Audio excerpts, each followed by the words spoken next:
बरकातुहुल आलिया की ज़ात गिरामी आपके सामने मौजूद हैं। अब फिर भी आप इतने ढीले हैं, ये बड़ा ताज्जुब मुझे देख के हो रहा है। जरा जिंदगी लाइए, जरा ताजगी लाइए, जो खड़े हैं वो बैठ जाएं। बहुत सारी बातें आपके मतलब की करने वाला हूं मैं इंशाअल्लाह। आ जाएं, पलट के आ जाएं।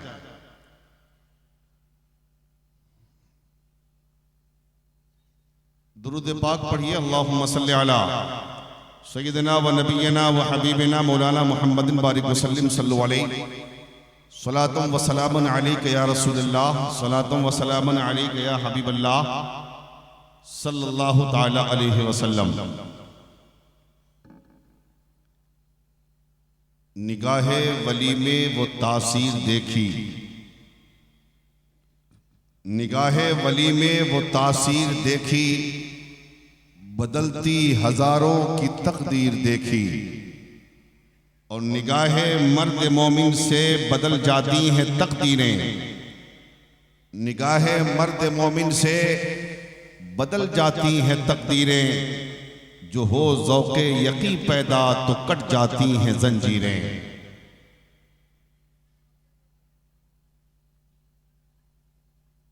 और एक शेर जरा मनक़बत का सुन लें कि ख्याले गौस है, ख्याले गौस है और बेखुदी है। ख्याले गौस है और बेखुदी है। इलाही क्या मजे की जिंदगी है, इलाही क्या मजे की जिंदगी है। और मुरीदी ला तखफ कहकर वो बोले, मुरीदी ला तखफ कहकर वो बोले, तेरी बख्शिश तो कब के हो चुकी है, तेरी बख्शिश तो कब के हो चुकी है। ख्याले गौस है और बेखुदी है। हजरात, अगर आपकी तवज्जो बहाल नहीं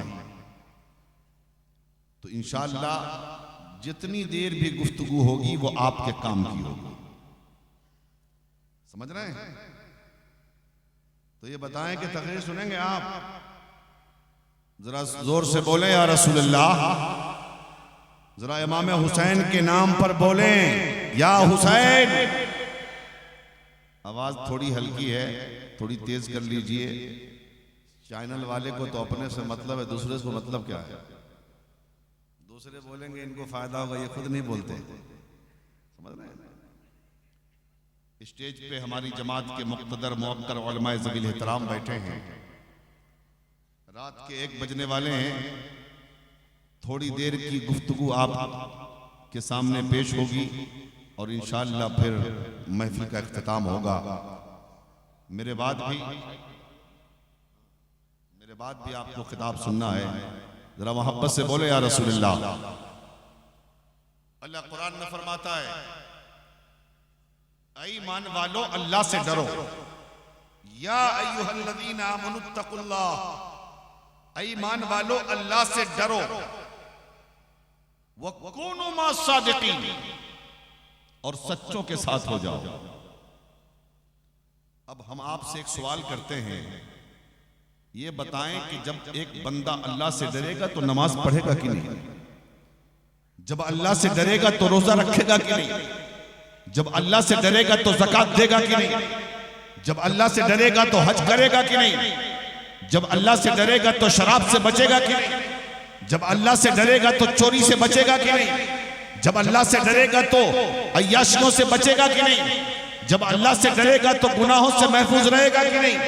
जब अल्लाह से डरेगा तो नेक काम भी करेगा।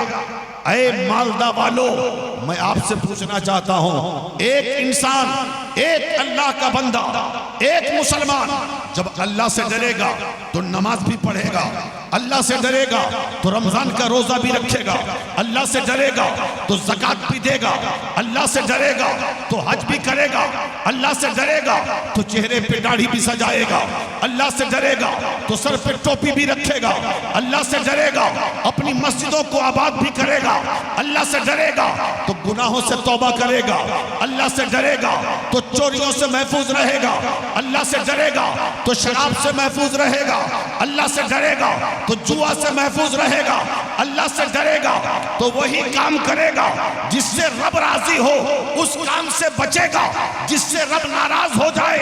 अब बताओ, जब नमाज भी पढ़ेगा, रोजा भी रखेगा, हज भी करेगा, ज़कात भी देगा, अमल साले भी करेगा, नेक अमल करेगा, गुनाहों से बचेगा, तो फिर कुरान ने ये क्यों कहा, ऐ ईमान वालों अल्लाह से डरो और सच्चों के साथ हो। फिर सच्चों के साथ होने का हुक्म क्यों है? फिर सिद्दीकीन के साथ होने का हुक्म क्यों है? तो सुन लो मियां, अल्लाह से डरेगा तो नमाज तो पढ़ेगा ना, रोजा भी रखेगा, ज़कात भी देगा, हज भी करेगा, अमल साले भी करेगा, गुनाहों से भी बचेगा। लेकिन ये बताओ, कोई ये कह सकता है कि हमने नमाजें पढ़ी हमारी नमाज कबूल है? क्या कोई कह सकता है कि हमने रोजा रखा हमारा रोजा कबूल है? क्या कोई कह सकता है कि हमने ज़कात दिया हमारी ज़कात कबूल है? क्या कोई कह सकता है कि हमने हज किया हमारा हज कबूल है? क्या कोई कह सकता है कि हमने मस्जिद को चंदा दिया हमारे चंदे देने को रब ने कबूल कर लिया? हमने मदरसे का ताउन किया हमारे ताउन को रब ने कबूल कर लिया? किसी को ये पता नहीं किसकी नमाज कबूल है, किसका रोजा कबूल है, किसका हज कबूल है, किसकी ज़कात कबूल है, किसकी आमाले सालेहा कबूल है, किसका चंदा कबूल है। इसीलिए कुरान ने कहा, ऐ अल्लाह के बंदो, तुमने नमाजें पढ़ी हैं लेकिन कबूलियत का पता नहीं, तुमने रोजा रखा है लेकिन मकबूलियत मालूम नहीं, तुमने ज़कात दिया है लेकिन कबूलियत का पता नहीं, तूने हज किया है लेकिन ये पता नहीं तुम्हारे हज को रब ने कबूल किया कि नहीं। इसलिए मेरे बंदो, तुम मुझसे डरो, डरने के साथ नमाज पढ़ो और नमाज पढ़ने के साथ मेरे वलियों के दामन को थाम कर मेरी बारगाह में दुआ करो, ऐ परवरदिगार मुझे नमाज तो पढ़ना नहीं आता था लेकिन जैसे पढ़ना आता था वैसे पढ़ लिया, जैसे रोजा रखना आता था वैसे रख लिया, जैसे ज़कात देने आती थी वैसे दे लिया, जैसे हज करने आता था वैसे कर लिया।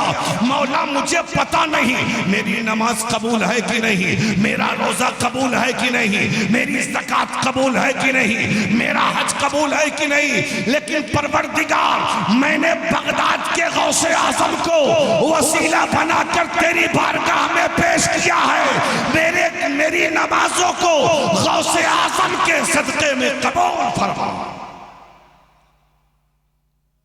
मेरी नमाजों को गरीब नवाज के सदक़े में कबूल फरमा, मेरी नमाजों को मखदूम पाक के सदक़े में कबूल फरमा, मेरी नमाजों को सैयदी दूल्हा मियाँ के सदक़े में कबूल फरमा, मेरी नमाजों को सैयदी मसरूर मिल्लत के सदक़े में कबूल फरमा। तो जान लो, जब हम अल्लाह के नेक बंदों का वसीला पकड़ के रब की बारगाह में अपनी टूटी फूटी इबादतों की मकबूलियत की दुआ मांगेंगे, अल्लाह अपने महबूबों के सदक़े में हमारी नमाज भी कबूल फरमाएगा, हमारे इबादत को भी कबूल फरमाएगा। समझ रहे हो? बात समझ में आ रही है? जरा जोर से बोलो, समझ में आ रही है? जरा मोहब्बत से बोलो या रसूलुल्लाह। अब सुन लो, हजरत शेख सादी लिखते हैं कि सरकार गरीब नवाज, ख्वाजा के हिंदुस्तान में रहते हो ना? अरे रहते हो ना ख्वाजा के हिंदुस्तान में? ये तो हमारा अकीदा है ना कि ये मुल्क मेरे गरीब नवाज का है, और हिंदुस्तान जो मुल्क बना गरीब नवाज का, या सुल्तानुल हिंद का जो ताज गरीब नवाज के सर पे रखा गया, ये किसी दुनियादार के जरिए नहीं बल्कि हबीब मुख्तार के जरिए। यही वजह है दिल्ली की हुकूमत किसी के पास हो, चाहे कोई भी हो प्रधानमंत्री, हर साल उर्स के मौके पे दिल्ली की चादर चढ़ती है गरीब नवाज के मजार पर, और ये बताती है कि देख लो मुस्तफा का गुलाम अपने मजार में लेटकर भी पूरी दुनिया पर हुकूमत कर रहा है। यही तो वजह है ना कि एक अंग्रेज आया हिंदुस्तान और आने के बाद उसने सारी चीजों को देखा, लाल किला देखा, कुतुब मीनार देखा, ताजमहल देखा, हर तरफ घूमा टहला। अंग्रेजों की आदत होती है कि वो सारी चीजों को अपने कैमरे में कैद करके अपने मुल्क ले जाते हैं, उसके बाद वो अपने दोस्तों में शेयर करते। जब वो अंग्रेज पहुंचा अपने मुल्क पलट के यहां से, तो दोस्तों ने कहा, घर वालों ने कहा, ये बताओ तुमने इंडिया में कौन सी चीज ऐसी देखी जिस चीज ने तुम्हें ताज्जुब में डाल दिया? जरा जोर से बोलो। ताज्जुब में डाल दिया। वो अंग्रेज कहता है, मैंने कुतुब मीनार देखा, मुझे ताज्जुब न हुआ। मैंने लाल किला देखा, मुझे ताज्जुब न हुआ। मैंने ताजमहल देखा, मुझे ताज्जुब न हुआ। मैंने बहुत सारी अनमोल चीजें भारत में देखी, मुझे ताज्जुब न हुआ। लेकिन जब मैं अजमेर गया तो मेरे ताज्जुब की इंतहा न रही। लोगों ने कहा वहां क्या देखा? तो कहा वहां ये देखा कि एक बादशाह जमीन के अंदर अपने मजार में लेटा है और पूरे भारत पर हुकूमत कर रहा है।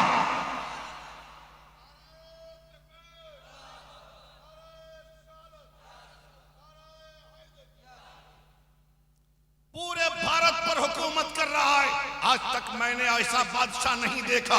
रहता हो मजार में, हुकूमत कर रहा हो दुनिया वालों पर। रहता हो अपने मजार में, हुकूमत कर रहा हो लोगों के दिलों पर। रहता हो अपने मजार में, हुकूमत कर रहा हो पूरे समाज पर। रहता हो अपने मजार में, हुकूमत कर रहा हो पूरे मुल्क पर। वो तन्हा साथ मोइनुद्दीन चिश्ती अजमेरी की। हजरत शेख सादी लिखते हैं कि हजरत गरीब नवाज एक मर्तबा हज के लिए तशरीफ ले गए। जब हज के लिए तशरीफ ले गए तो गरीब नवाज ने देखा कि एक हाजी है, बाल बिखरे हुए हैं, आंखों में आंसू है, सारे हाजियों से बिल्कुल अलग, सारे हाजियों से बिल्कुल इम्तियाजी हैसियत है उसकी। तवाफ़े काबा करते करते गरीब नवाज ने उन्हें देखा कि सारे हाजी तवाफ कर रहे हैं, लब्बैक अल्लाहुम्मा लब्बैक की सदा बुलंद कर रहे हैं, मौला मैं हाजिर हूं। उन्हीं हाजियों में ये भी हाजी है जो लब्बैक अल्लाहुम्मा लब्बैक की सदाएं बुलंद कर रहा है। लेकिन ताज्जुब ये हुआ कि ये जब लब्बैक अल्लाहुम्मा लब्बैक कहता है, मौला मैं हाजिर हूं, मौला मैं हाजिर हूं, मौला मैं हाजिर हूं, तो रब की आवाज आ रही है, ला लब्बैक बंदे तू हाजिर नहीं। तवाफ़े काबा करता रहा, लब्बैक कहता रहा, जवाब यही मिलता रहा। वहां से चला मैदान मिना पहुंचा, वही जवाब मिला। मुज़दलिफा पहुंचा, वही जवाब मिला। सफा और मरवा की सही करता रहा, लब्बैक अल्लाहुम्मा लब्बैक कहता रहा, वही जवाब मिलता रहा। आखिर में मैदान अरफात में जाकर जब उसने रब की बारगाह में लब्बैक की सदा बुलंद की, तो मैदान अरफात में भी यही जवाब मिला, लब्बैक अल्लाहुम्मा लब्बैक के बदले ला लब्बैक बंदे तू हाजिर नहीं। गरीब नवाज कहते हैं, मैंने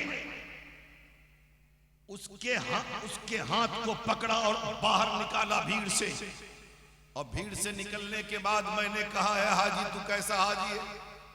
तो वह हाजी कहता है, क्या हुआ? क्या हुआ ये कि मैं तवाफ़े काबा से लेके अब तक मुज़दलिफा, मिना, सफा, मरवा, अरफात तक तेरे पीछे पीछे देख रहा हूं कि तू जहां जहां अल्लाहुम्मा लब्बैक कहता है, रब की आवाज आती है, ला लब्बैक बंदे तू हाजिर नहीं। अरे जब रब ने तेरी हाजिरी को कबूल ही नहीं किया तो तू फिर आया क्यों, चला क्यों नहीं जाता? गरीब नवाज कहते हैं कि वो हाजी मुस्कुरा पड़ा और मुस्कुरा के कहता है, मोइनुद्दीन ये तो बताओ मुझे तुमने कब देख लिया? इस साल देखे हो कि पहले भी तुमने देखा? सरकार गरीब नवाज कहते हैं, नहीं नहीं मैंने इसी साल देखा है। कहा सुनो, तुम इस साल देख रहे हो और मैं 24 साल से लगातार हज के लिए आ रहा हूं। अरे अब तो बोल दो यार, मसाला दे कुछ क्या। अच्छी बातें सुना करो, अच्छी बातें सुना करो। सुल्तानुल हिंद का जिक्र कर रहा हूं, सुनो जरा जोर से बोलो या रसूल अल्लाह, और मोहब्बत से बोलो या रसूल अल्लाह। सरकार गरीब नवाज ने कहा इसी साल, वो हाजी कहता है मैं इस साल नहीं आया, मैं डायरेक्ट 24 साल से लगातार हज के लिए आ रहा हूं और 24 साल से मैं लब्बैक अल्लाहुम्मा लब्बैक कहता हूं और 24 साल से जवाब आ रहा है ला लब्बैक बंदे तू हाजिर नहीं। तो गरीब नवाज को और ताज्जुब हुआ, ताज्जुब के मारे गरीब नवाज ने कहा फिर आता क्यों। तो वो हाजी कहता है ऐ मोइनुद्दीन, क्या एक बंदे के लिए ये क्या कम है कि ला लब्बैक के जरिए ही रब मुझे याद तो कर रहा है, रब मुझे याद तो कर रहा है। इसलिए मोइनुद्दीन आप अपना काम करो, हमें अपना काम करने दो। सरकार गरीब नवाज मुराकबा में चले गए। मेरे परवरदिगार ये माजरा क्या है, हिकमत क्या है, राज क्या है। एक बंदा 24 साल से आ रहा है और लब्बैक अल्लाहुम्मा लब्बैक की सदाएं बुलंद करता है, तू जवाब देता है ला लब्बैक बंदे तू हाजिर नहीं। आवाज आई रब की, मोइनुद्दीन ये मेरे और मेरे बंदे का मामला है, ये मेरे और मेरे बंदे का मामला है, तुम बीच से हट जाओ। गरीब नवाज अर्ज करते हैं मौला रात से पर्दा उठा दे, हकीकत बता दे। तो रब की आवाज आई मोइनुद्दीन सुन, इस बंदे की हाजिरी मेरी बारगाह में मुझे इतनी अच्छी लगती है, अगर मैं कह दूं कि तेरी हाजिरी को मैंने कबूल कर लिया तो फिर ये घर चला जाएगा और मेरी रहमत को ये गवारा नहीं कि ये चला जाए। और मोइनुद्दीन सुन, ये मेरा ऐसा बंदा है कि मैंने 24 साल में जितने हाजियों के हज को कबूल किया है इसी के लब्बैक की वजह से कबूल किया है, इसी के लब्बैक की वजह से कबूल किया है। पता ये चला अल्लाह के जो महबूब होते हैं, अल्लाह के जो नेक बंदे होते हैं, जो सिद्दीकीन में होते हैं, जो सालिहीन में होते हैं, वो नजरे करम डाल देते हैं। अल्लाह उनकी वजह से कौम के बिगड़े मुकद्दर को सवार देता।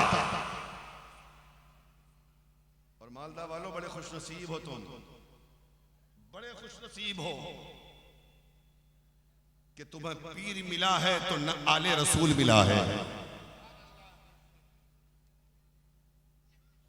जो गौसे आजम की औलाद, जो अली के लाल हैं, जो गुलशन ज़हरा के फूल हैं,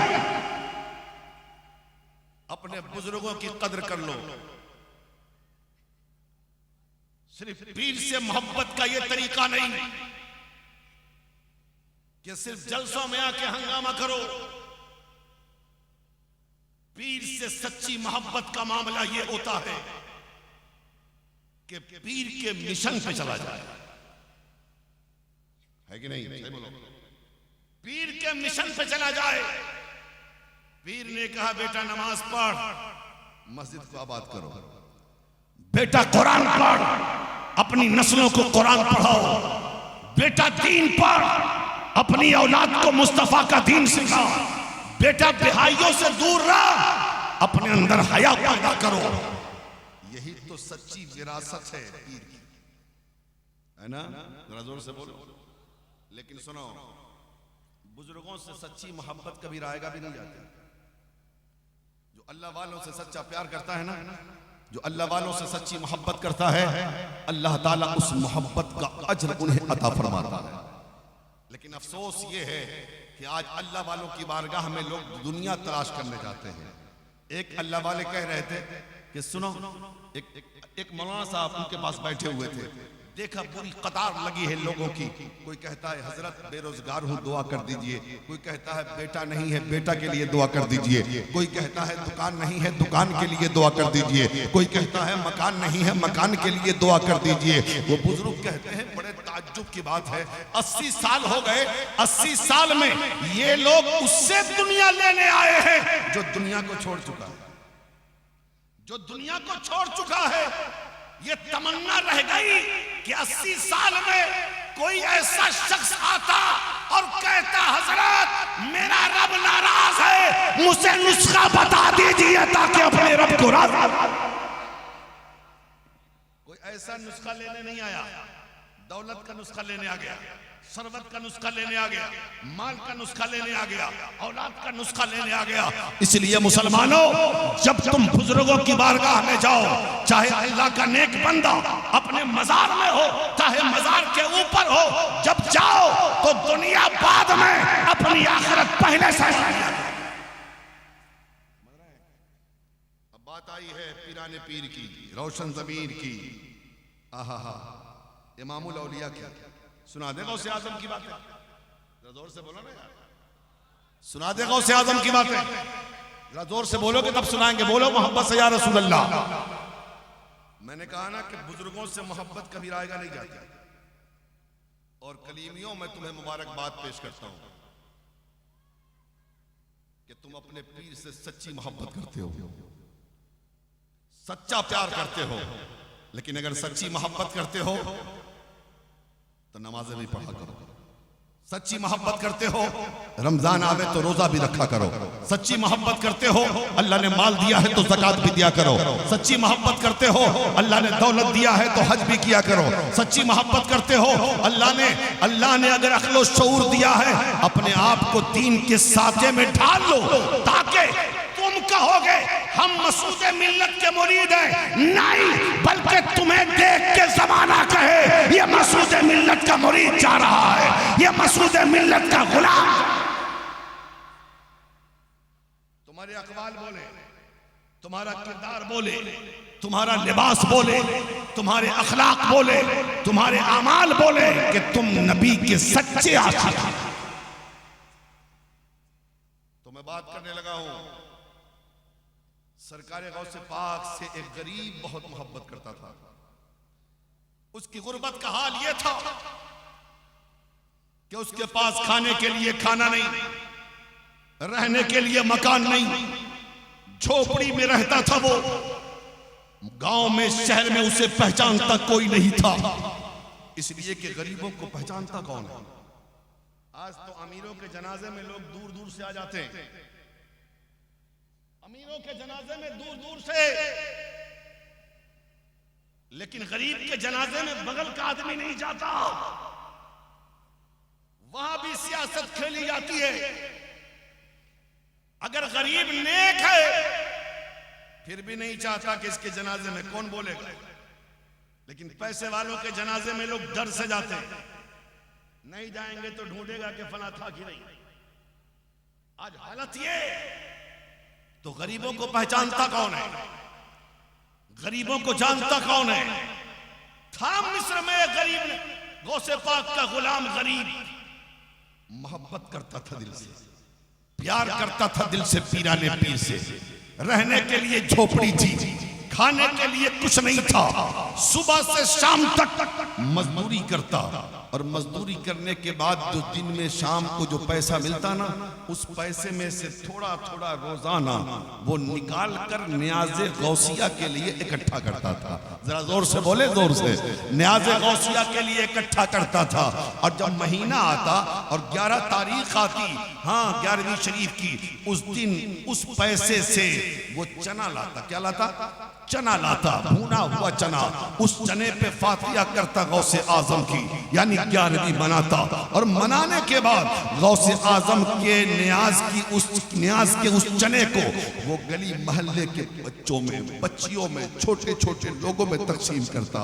वो कहता ये बिरयानी तो नहीं है, लेकिन ये गौसे पाक के नाम का चना है। ये मिठाई तो नहीं है, लेकिन ये पीराने पीर दस्तगीर के नाम की न्याज पढ़ी गई है। इसको तबर्रुक समझ के खा लो, वालों, ये मेरे गौस की नियाज है। उसका तरीका चलता रहा। हर महीने की 11 तारीख को वो चने पर गौसे आजम के नाम की नियाज करवाता रहा और बच्चों में तकसीम करता रहा। लेकिन सुन लो मैया, नबी की आल किसी का कर्ज ज्यादा दिन तक नहीं रखती है। गौसे आजम की तवज्जो एक दिन पड़ गई, नसीबा बेदार हो गया, मुकद्दर चमक गया और नतीजा ये निकला कि आहिस्ता आहिस्ता गुर्बत का खात्मा होने लगा, गरीबी जाने लगी, मोहताजी छटने लगी, परेशानियां खत्म होने लगी। कल तक जो गरीब था आहिस्ता आहिस्ता अमीरी आ गई और इतना बड़ा अमीर बना, इतना बड़ा अमीर बना, इतने पैसे उसके पास हुए कि पूरे शहर में सबसे बड़ा अमीर बन गया। जोर से बोले, ये पीराने पीर की नजर है, ये पीराने पीर की नजर है, ये रोशन जमीर की नजर है। पैसे वाला हो गया। अब जो पहचानता न था वो भी पहचानने लगा, जो जानता न था वो भी जानने लगा, जो रिश्ता नहीं रखता था वो भी रखने लगा, जो मोहब्बत नहीं करता था वो मोहब्बत करने लगा, जो प्यार नहीं करता था वो प्यार करने लगा, जो करीब नहीं आता था वो करीब आने लगा। लेकिन इस दीवाने ने गुर्बत में भी अपने पीर को याद किया था, पीराने पीर को याद किया था, रोशन ज़मीर को याद किया था, ताजदारे बगदाद को याद किया था। लेकिन अल्लाह ने जब गौसे आज़म के तुफैल अमीरी दी तो इसने भुलाया नहीं, बल्कि हर महीने वो चना पे फातिहा करता था ना। अब हर साल की 11 तारीख को, 11वीं शरीफ की जो तारीख आती है, उस दिन वो डेग चढ़ाता, बिरयानी बनवाता, पूरे शहर की दावत होती आम, पूरे शहर में ऐलान होता, आज कोई भी खाना नहीं बनाएगा अपने घर में, कोई चूल्हा नहीं जलेगा, आज लंगरे गौसिया का एहतमाम यूसुफ मिस्री के घर में है। अपने आएंगे खाएंगे, गैर आएंगे खाएंगे, मुसाफिर आएंगे खाएंगे, मुकीम आएंगे खाएंगे, जो भी दोस्त आएगा खाएगा, दुश्मन आएगा खाएगा, इसलिए कि ये नियाज़े गौसिया है। और चलता रहा, माल बढ़ता रहा। लेकिन मौत तो आनी है, जिंदगी का वक्त तो खत्म होता है ना। नतीजा यह निकला, यूसुफ मिस्री ज़ईफ हो गया और ज़ईफी के आलम में गरीबी बीमारी ने घेर लिया। एक दिन जब बीमार पड़ा ना तो मर्ज बढ़ता गया, जूजू दवा की। इधर 11वीं तारीख आ रही है, इधर यूसुफ मिस्री का मर्ज बढ़ रहा है, बीमारी बढ़ रही है। कल फातिहा है, गौसे आजम की 11 तारीख और आज रात में यूसुफ मिस्री को यकीन हो गया कि लगता है कि अब मेरा इंतकाल हो जाएगा, अब मैं दुनिया से चला जाऊंगा। ये यकीन जब हुआ तो उसने अपने बेटे को बुलाया, एक ही बेटा था उसका, उसने अपने बेटे को बुला के कहा, मेरे नूरे नजर एक नसीहत याद रखना, एक वसीयत याद रखना कि कभी मेरे गौस के लंगर को बंद मत करना। और सुन, कल 11 तारीख है ना, गौसे आजम की फातिहा है और मेरा बर्ज इतना शदीद बढ़ गया है, लगता है मैं इस मर्ज से शिफायाब ना हो पाऊंगा। ऐ मेरे बेटे, अगर मैं फातिहा से पहले दुनिया से चला जाऊं तो रोना मत, चिल्लाना मत, आंसू मत बहाना, बल्कि मेरी लाश को कहीं छुपा देना। और जब फातिहा हो जाए, सब लोग लंगर खा लें, तब आखिर में जाकर मेरे मौत की खबर लोगों को देना। अल्लाह अल्लाह, रात गुजरी, सुबह होती है और 11 तारीख की सुबह सुबह यूसुफ मिस्री का इंतकाल हो जाता है। दीवाना चला गया दुनिया से, दीवाना रुखसत हो गया दुनिया से। अब बताओ उस बेटे पे क्या असर पड़ेगा जो बेटा सामने मौजूद है, बाप का इंतकाल हो गया है। एक तरफ गम है बाप के जाने का और दूसरी तरफ पासो लिहाज है बाप की वसीयत और नसीहत की। ना चाहते हुए भी अपने आप को उसने रोका है, आंसुओं पे कंट्रोल किया है, दिल के गम को दिल में ही रखा है और उसके बाद अपनी बाप की लाश को एक कमरे में तख्त पे छुपा दिया ताला बंद कर दिया। वक्त आया करीब, फातिहा की गई। सरकार गौसे पाक के नाम की नियाज 11 तारीख है और लोग आ रहे हैं, लंगर खा रहे हैं, लोग आ रहे हैं, गौसे आजम की नियाज खा रहे हैं। लेकिन जो आ रहा है वो एक ही बात पूछता है, ये तो बताओ तुम्हारे अब्बा कहाँ हैं, तुम्हारे वालिद साहब कहाँ हैं। हर साल तो नजर आते थे, लेकिन इस साल तुम्हारे वालिद नजर नहीं आते। वो कहता कि किसी काम से गए हैं, कोई बहाना कर लेता। लोग उतना केयर नहीं करते, उतना ध्यान नहीं देते। लोग लंगर खाते और चले जाते। अल्लाह अल्लाह, सारे लोग लंगर खा चुके। उस दरमियान दुनिया ने देखा मिस्र के रास्ते पे एक नूरी चेहरे वाला, एक सफेद दाढ़ी वाला, एक नूरानी सूरत वाला शख्स नजर आता है। एक शख्स लंगर खा के आ रहा था। उस शख्स से उस ज़ईफ आदमी बुजुर्ग की मुलाकात होती है। उस बुजुर्ग ने उस शख्स से कहा, तुम यहीं के रहने वाले हो? कहा हाँ मैं यहीं का रहने वाला हूँ। कहा आप कौन है? कहा मैं एक मुसाफिर हूँ, भूख लगी है, खाना अगर खिला सकते हो तो खिला दो। तुम्हारे घर में खाना बना है तो मेरी मेहमान नवाजी करो। वो शख्स कहता है, अरे बुजुर्ग आदमी, आज मिस्र में किसी के घर खाना नहीं बना है, आज शहर में किसी के घर खाना नहीं बना है। कहा फिर आज खा क्या रहे हो? कहा आज यूसुफ मिस्री के यहाँ गौसे आजम के नाम की नियाज है, गौसे आजम के नाम का लंगर है, आज सबकी दावत यूसुफ मिस्री के घर है। क्या आपको मालूम नहीं है हर साल 11 तारीख को यूसुफ मिस्री गौसे आजम के नाम का लंगर लुटाते हैं? दोस्त भी आता है खाता है, दुश्मन भी आता है खाता है, अपने भी आते हैं खाते हैं, बेगाने भी आते हैं खाते हैं, राही आता है खाता है, मुसाफिर आता है खाता है, मुकीम आता है खाता है। इसलिए आपको भी अगर खाना खाना है तो चले यूसुफ मिस्री के यहाँ और गौसे आजम का लंगर तनाउल फरमा ले। अल्लाह अल्लाह। उस बुजुर्ग ने कहा कि मेरी दावत तो है नहीं, मैं क्यों जाऊंगा, मैं क्यों जाऊंगा, मैं अकेला जा नहीं सकता। कहा मैं ले चलता हूं, मेरे साथ चले, कोई बात नहीं है, कोई सवाल नहीं करेगा। कहा चलो तुम कहते हो तो चलो साथ में। वो बुजुर्ग आदमी उस शख्स के साथ यूसुफ मिस्री के घर तशरीफ ले गए। दरवाजे पे बेटे ने इस्तकबाल किया है। दुआ सलाम के बाद का हुजूर बैठे, गौसे आजम की नियाज ला रहा हूं, खा लीजिए। तो आने वाले बुजुर्ग ने कहा कि नहीं, मैं तो लंगर खाऊंगा बाद में, लेकिन बता तू अपने बाप को बोला। जरा जोर से बोले, तू अपने बाप को बोला। जो बहाना सबसे किया था बेटे ने, वही बहाना इनसे भी कर डाला।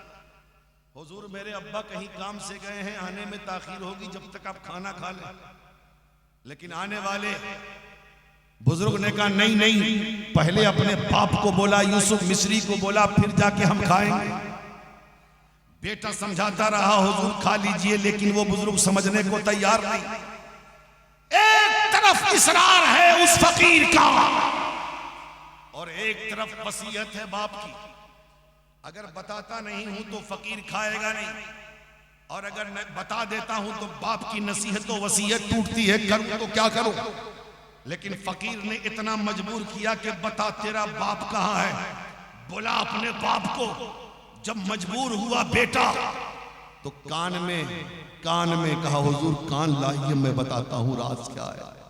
जब कान करीब किया तो उस बेटे ने कहा, बाबा मेरा बाप अब दुनिया में नहीं है, आज ही सुबह मेरे बाप का इंतकाल हो गया। बाप जिंदा होता तब तो आता ना।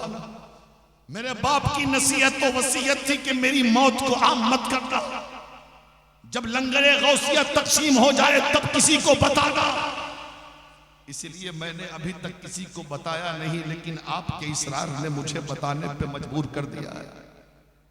हुजूर आप खा लें, मेरा बाप दुनिया में नहीं है कि वो आएगा।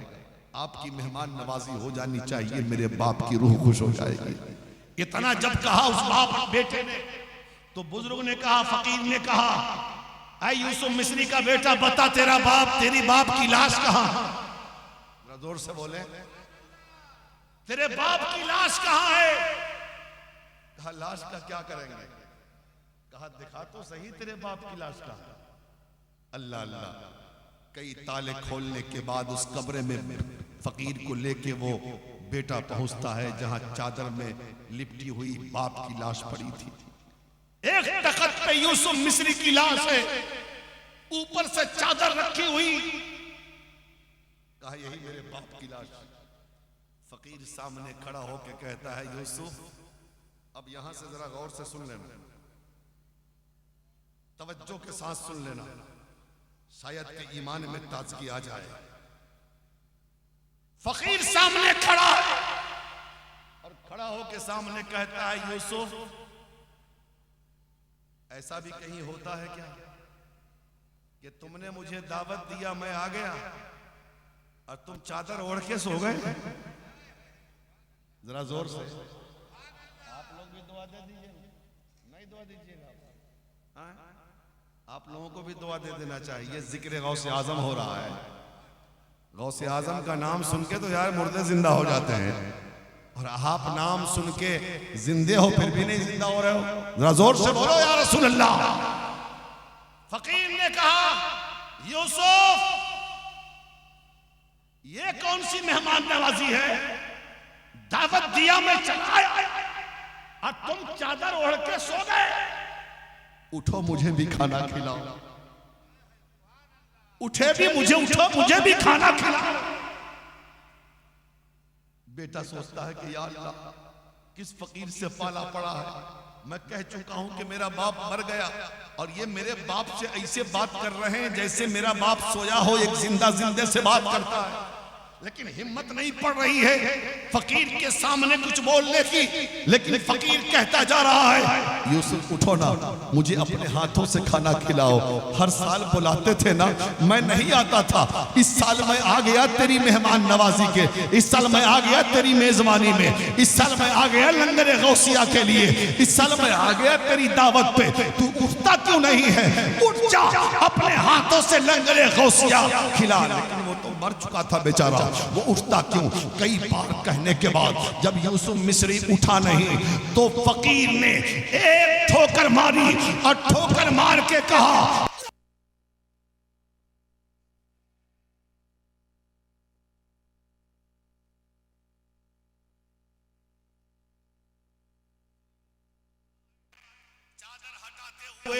आंख मलते हुए, जैसे एक जिंदा आदमी सोकर आंख मलते हुए, चादर हटाते हुए वो नींद से बेदार होता है।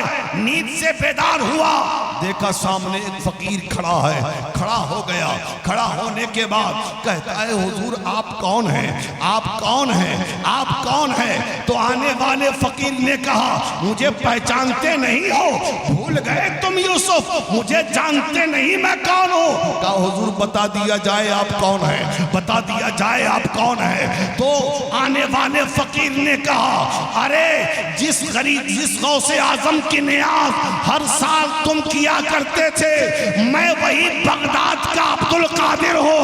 हर साल बुलाते थे, मैं आया नहीं, इस साल बुलाए हो मैं चला।